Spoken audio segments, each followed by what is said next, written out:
Red stories में आपका स्वागत है। वो जगह जहां ऐसी कहानियां जिंदा होती हैं जिन्हें सुनकर आपके रोंगटे खड़े हो जाएं।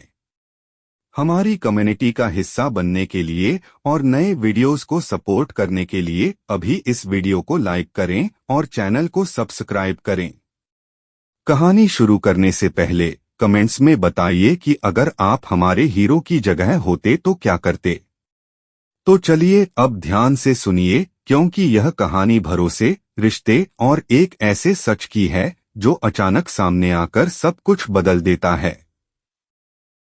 मेरी पत्नी ने अपनी सहेली की बैचलर पार्टी में 2 मर्दों के साथ मुझे धोखा दिया। यह उसकी सबसे खास सहेली की शादी से पहले की पार्टी थी, जिसके लिए लोनावला के पास एक फार्म हाउस चुना गया था।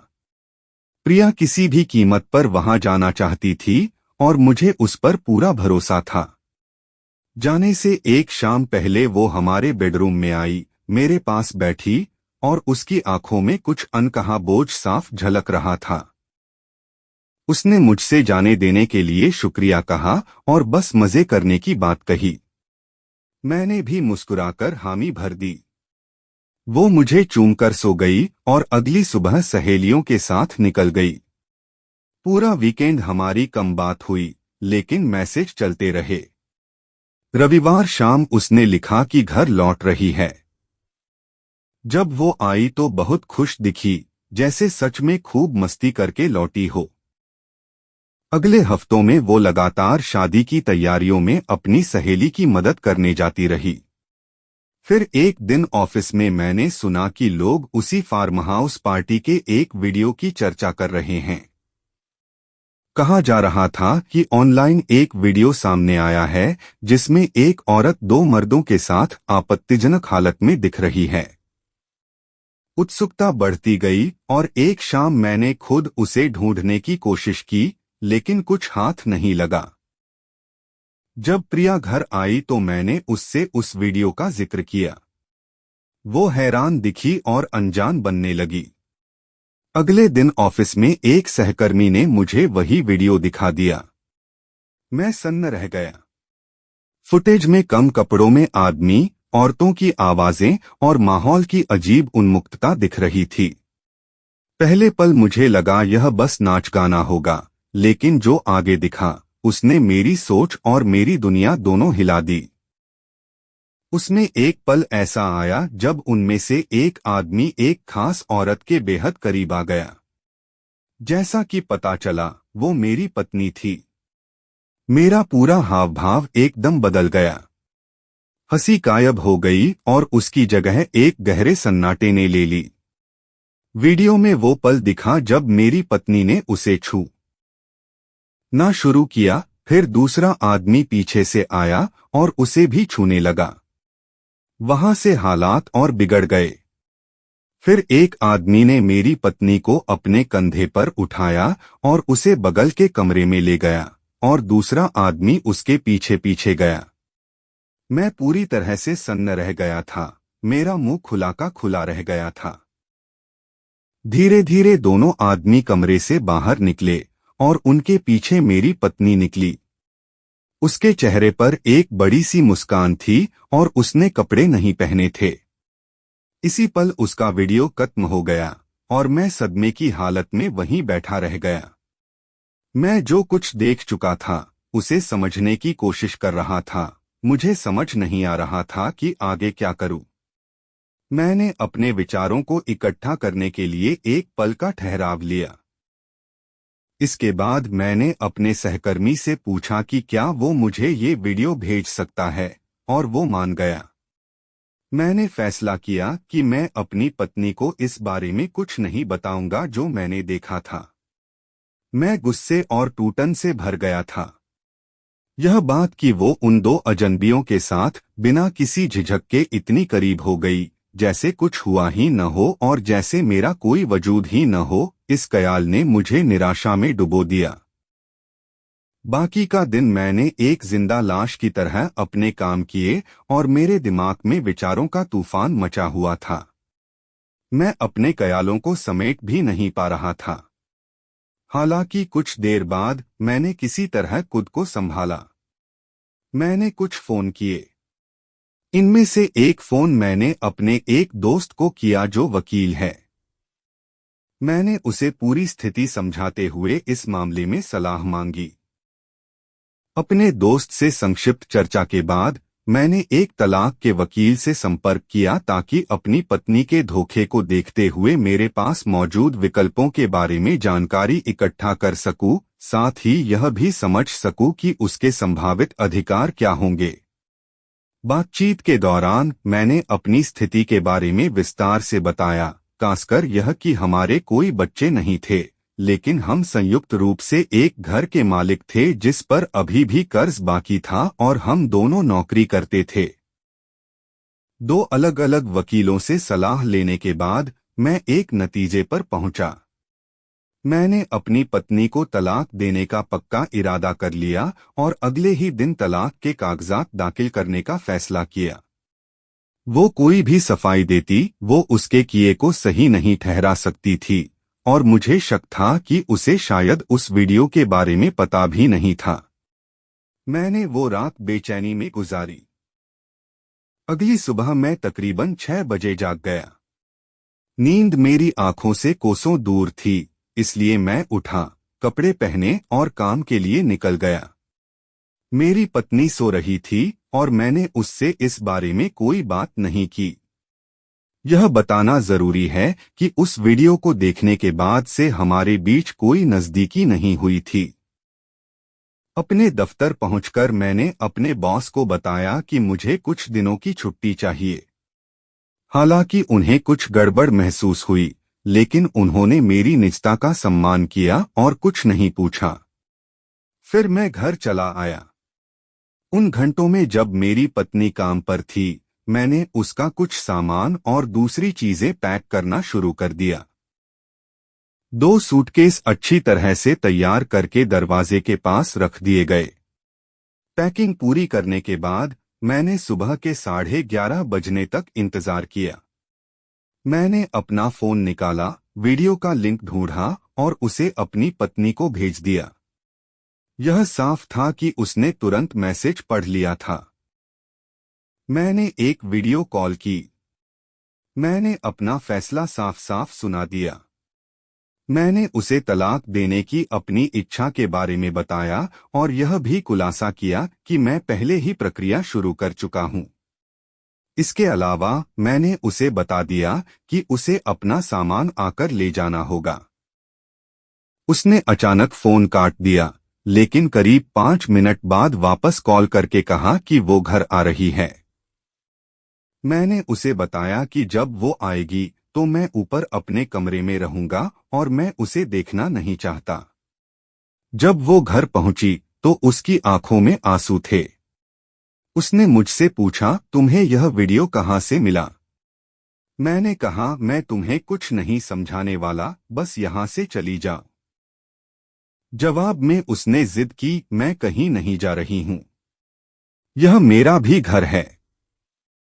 उसने आगे कहा, हमारी शादी हुई है, तुम मुझे ऐसे ही बाहर नहीं निकाल सकते। मैंने सख्ती से जवाब दिया, अब हमारी शादी ज्यादा दिन नहीं चलेगी।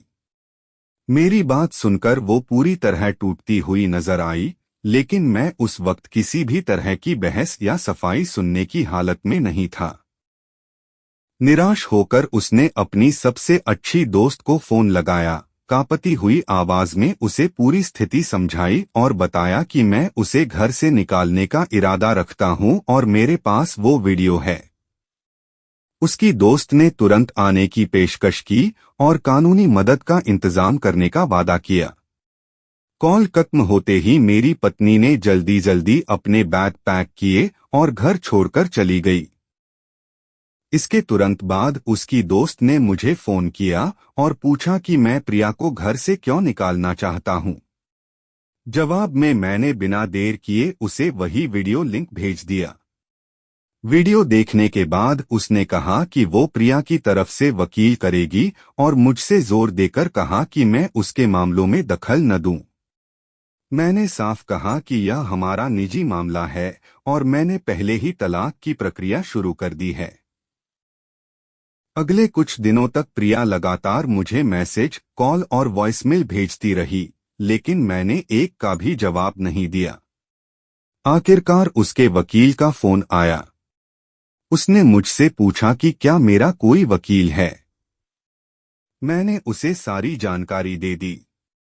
उसने धन्यवाद कहा और कॉल काट दी, जिससे यह साफ हो गया कि अब मामला पूरी तरह कानूनी रास्ते पर जा चुका है। कुछ दिन बाद मुझे तलाक से जुड़े दस्तावेजों का एक पूरा पैकेट मिला।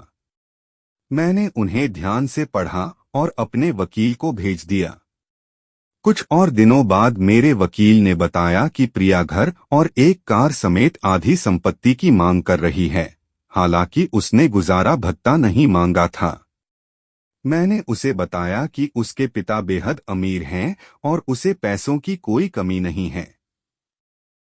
कई हफ्तों बाद मेरे वकील ने बताया कि कागजों में उसका नाम होने की वजह से मैं उसे घर से नहीं निकाल सकता और संभव है कि घर बेचना ही पड़े। मैंने साफ कहा कि मैं यह घर नहीं बेचना चाहता। यह हमारा पहला घर था और मेरे लिए भावनात्मक रूप से बहुत अहम था। मैंने अपने वकील को बता दिया कि मैं लंबी कानूनी लड़ाई के लिए भी तैयार हूं और अपने हक के लिए पीछे नहीं हटूंगा। कुछ हफ्तों के बाद मुझे तलाक का आधिकारिक नोटिस मिला, जिससे यह साफ हो गया कि मुकदमा शुरू हो चुका है और सुनवाई की तारीख तय है। अदालत में मेरी पत्नी भी मौजूद थी। हमारे साथ हमारे वकील थे। जज ने पहले उससे पूछा कि वो क्या चाहती है। उसने घर और एक गाड़ी सहित संपत्ति के बराबर बंटवारे की मांग रखी। इसके बाद जज ने मेरी ओर देखा और मेरे वकील ने मेरी इच्छाएं स्पष्ट की। मेरे वकील ने कहा कि मैं तलाक चाहता हूं कि वो घर खाली करे और सभी संयुक्त दस्तावेजों से उसका नाम हटाया जाए। जज ने हम दोनों की ओर देखते हुए पूछा कि क्या किसी समझौते की गुंजाइश है। हम दोनों ने एक दूसरे की ओर देखकर एक साथ सिर हिलाकर असहमति जता दी। उस पल साफ था कि हमारे बीच अब कोई साझा रास्ता नहीं बचा था। जज ने बताया कि भारत में व्यभिचार तलाक का एक मजबूत आधार माना जाता है। महिला जज ने मेरी पत्नी को संबोधित करते हुए कहा कि उसने व्यभिचार किया है और इसी आधार पर मुझे तलाक की मंजूरी दी जाती है। यह सुनते ही मेरे भीतर एक अजीब सा सुकून और खालीपन एक साथ भर गया, जैसे एक लंबी लड़ाई का फैसला हो चुका हो। इसके बाद जज ने मेरी पत्नी को 30 दिनों के भीतर घर खाली करने का आदेश दिया, लेकिन यह भी कहा कि चूंकि घर कर्ज पर है और दोनों के नाम है, इसलिए बैंक से जुड़ा मामला अदालत नहीं सुलझा सकती। उन्होंने यह भी स्पष्ट किया कि यह वैवाहिक घर है, इसलिए मेरी पत्नी के पास इसमें लौटने का कानूनी अधिकार रहेगा, हालांकि लौटने पर भी उसे तय समय में घर खाली करना होगा। फिर जज ने मुझे निर्देश दिया कि जब तक लोन पूरी तरह निपट नहीं जाता, चाहे बिक्री से या अदायगी से, मुझे कर्ज की किश्तें भरनी होंगी। इसके बाद गाड़ी का मुद्दा उठा। मैंने स्वीकार किया कि वो एक गाड़ी ले सकती है, लेकिन भुगतान उसे स्वयं करना होगा। जज ने इस शर्त को मान लिया और सभी मुद्दों के निपटारे के बाद तलाक को अंतिम रूप दे दिया। तलाक के लगभग एक हफ्ते बाद मेरी पूर्व पत्नी का मैसेज आया। उसने साफ कहा कि वो घर में वापस नहीं आना चाहती और अपनी हिस्सेदारी लेकर मालिकाना हक मुझे सौंपने को तैयार है। मैंने जवाब दिया कि घर में हमारी कुल जमा पूंजी लगभग 25 लाख रुपए है और लोन मेरे नाम हो जाने के बाद मैं उसे उसका आधा हिस्सा देने को तैयार हूं। सभी कानूनी औपचारिकताएं पूरी करने और लोन हस्तांतरण के बाद मैंने अपना वादा निभाया और उसे जमा पूंजी का आधा हिस्सा दे दिया। कुछ महीनों बाद उसके पिता का निधन हो गया और वो उसके लिए लगभग 25 करोड़ रुपए की विरासत छोड़ गए। यह साफ था कि अब उसे किसी भी तरह की आर्थिक मदद की जरूरत नहीं थी, न मुझसे और न किसी और से। उसके पिता के निधन से पहले भी उसकी आर्थिक स्थिति मजबूत थी। कॉल और मैसेज के जरिए उससे संपर्क करने की मेरी कोशिशों के बावजूद मैंने जवाब न देने का फैसला किया। यह कहा जा सकता था कि उसकी नई दौलत के कारण मुझे अपने फैसले पर पुनर्विचार करना चाहिए, लेकिन मेरे लिए सब कुछ बदल चुका था। मेरे मन में उसके लिए अब कोई पुरानी भावना बाकी नहीं थी। आज तक उस वीकेंड फार्म हाउस में वीडियो बनाने वाले व्यक्ति की पहचान उसकी सबसे खास दोस्त और मेरी पूर्व पत्नी दोनों के लिए अज्ञात है। इन तमाम उथल-पुथल भरी घटनाओं के बाद आज मैं एक आजाद इंसान हूँ। 40 की उम्र में खड़ा होकर मैं तहे दिल से शुक्रगुजार हूँ कि हमारे कोई बच्चे नहीं थे जो इस टूटन का बोझ उठाते।